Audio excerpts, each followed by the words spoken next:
السلام عليكم kusoo dhawaada casharka qaybta labaad lectureka labaad waxaan kaga hadlaynaa wax la yiraahdo basic matrix arithmetic in MATLAB. Matrixka ardayda waxaan rajaynayaa inay hore usoo qaadateen oo wax ka fahamsan tihiin. Matrixiska inta badan iskuulkana waa lagu soo qaataa, jaamacadahana waa lagu qaataa. Marka waxaan rabnaa casharkan inaan ku baranno matrixiska qaabka la isugu daro, loo kala jaro, la isugu dhufto, la isugu qaybiyo markii la isticmaalayo MATLAB-ka. Marka kusoo dhawaada insha Allah. Software-kayga dib u furanaya MATLAB-ka. Waxaan waxyaabihii hore aan practical-ka ku sameynaynay. Markaan rabo inaan dashboard-ka command window-ga aan rabo inaan clear ka dhigo, waxaan isticmaalayaa CLC oo clear garaynaya. Laakiin workspace-ka ma clear garaynayo. Workspace-ka si aan u clear gareeyo guud ahaan maxaan dhahayaa clear. Command-gaas aan isticmaalayaa. Workspace-ka clear buu yahay, laakiin command window-ga clear kama dhigayo. Laakiin haddaan CLC isticmaalo, command window wuxuu noqonayaa clear. Marka waa inaad labada command aad taqaanid meelna ku note garayso insha Allah, CLC iyo clear. casharkan baranayno waxaa la yiraahdaa basic matrix. Marka folder cusub baan furaya. Folder cusub markaan furanayo waxaan leeyahay right click ama waxaan tegayaa open new, halkaas script baan leeyahay. Script markaa iraahdo file-ka waa inaan save gareeyo. File-ka waa inaan save gareeyo. Marka waa inaan control S taabto. Control S.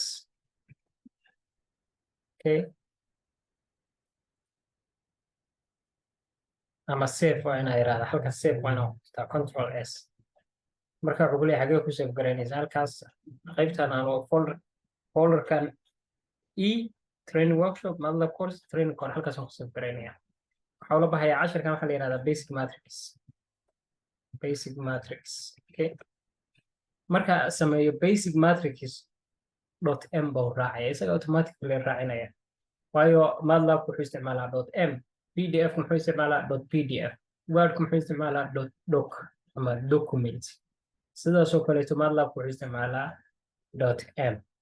Marka casharkan waxaan ku baranaynaa matriceska sida la isugu daro. haddii aan halkan idinka tuso matrix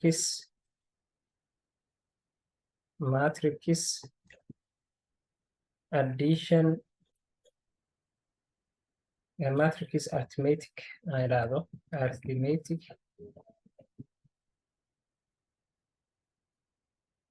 Okay, imageska ku dhufo.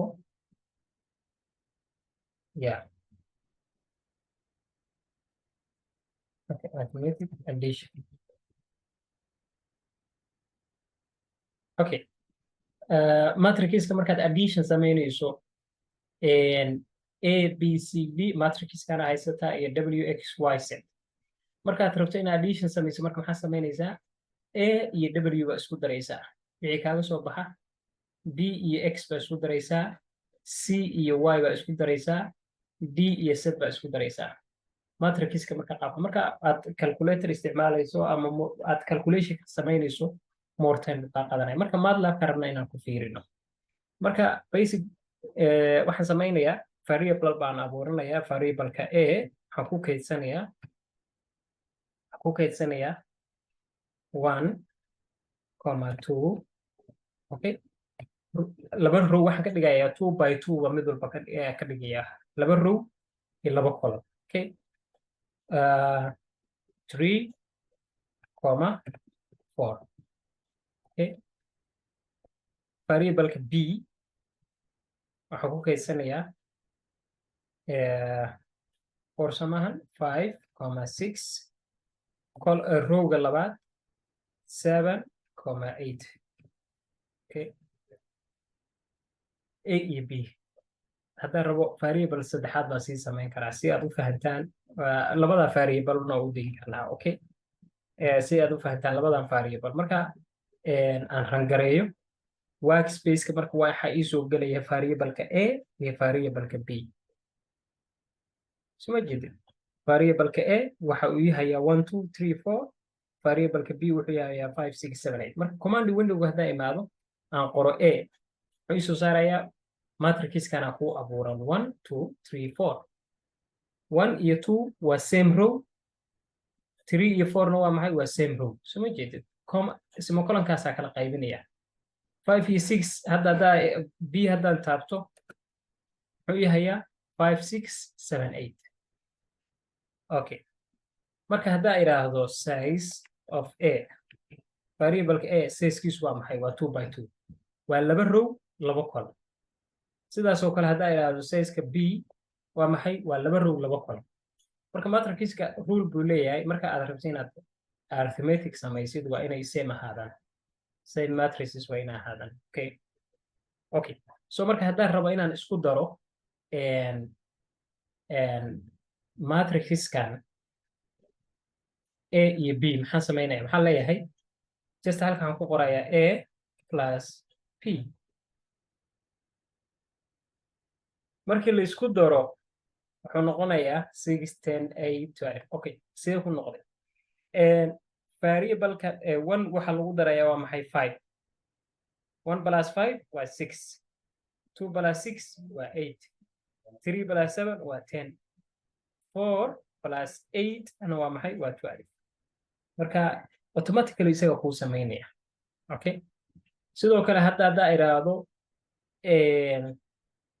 a minus b isaga samaynaya automatically -4 calculator hadda calculation samaysid sax uu soo saaraya marka haddaan isku dhufto ka waran a iyo b matrix a xidig baa isticmaalaya multiplication-ka p marka la isku dhuftana waa kana 19 22 43 marka arithmetic multiplication-ka qaabka u shaqeeyo multiplication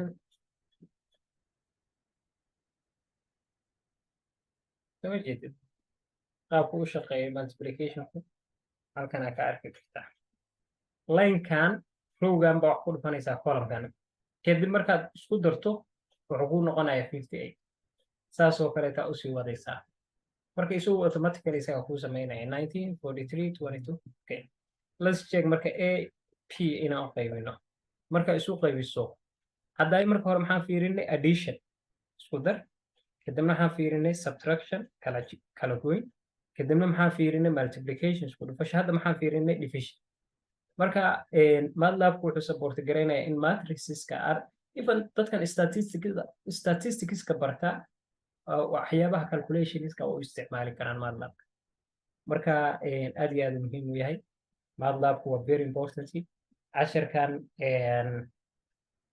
afarta qaybood baa muhiim inaan samayno addition subtraction multiplication division intaba waa samaynay marka waxay isku daydaan inaad abuurtaan variable kaleeto tusaale ahaan variable hadda waxaan abuurayaa c is equal to waxaan ku keedinayaa 100 comma 200 rowga labaadna waxaan leeyahay 300 comma 400 waa inaan rangareeyo sababtoo ah qaybtan editorka isagu ma rangareynaya automatic waa inaan rangaraysid okay marka muxuu ii abuuray c waa kana variable c xogtana kugu jirta marka hadda iraahdo c maxaa igu jira 100 200 300 400 marka hadda iraahdo a times c muxuu soo saarayaa waxay soo saaraya a iyo c oo isku dhuftay ka waran b iyo c ma isku dhufan karaa yes waa isku dhufan kartaa soo ma jeed marka variable kala duwan inaad samaysaan isku day insha Allah kadibna aad tijaabo ku samaysaan marka sidoo kaleeto aan fiiriyo variable kale aan ku daro d is equal to waxaan ka dhigayaa hal row iyo hal column baan fiirinayaa 100 waxaan leeyahay 150 comma 70 kan marka muxuu noqonayaa hal row iyo hal column buu noqonayaa markaan rangareeyo d muxuu ii kaydinayaa 150 iyo 70 marka d hadda iraahdo 150 iyo 70 ma isku dari karaa hadda a taabto row variable-ka a isaguna wuxuu yahay 1 2 3 4 variable-ka d na wuxuu yahay 150 iyo 70 ma la isku dari karaa marka falaan fiirino a plus b yes ma isku dhufan karnaa a times b yes ma kala jari karnaa a minus b yes ma isu qaybin karnaa yes marka matriceska qaabkaasa waxa weye loogu sameeyaa matlabka marka casharkan waa casharkii labaad insha allah intaas kusoo koobaya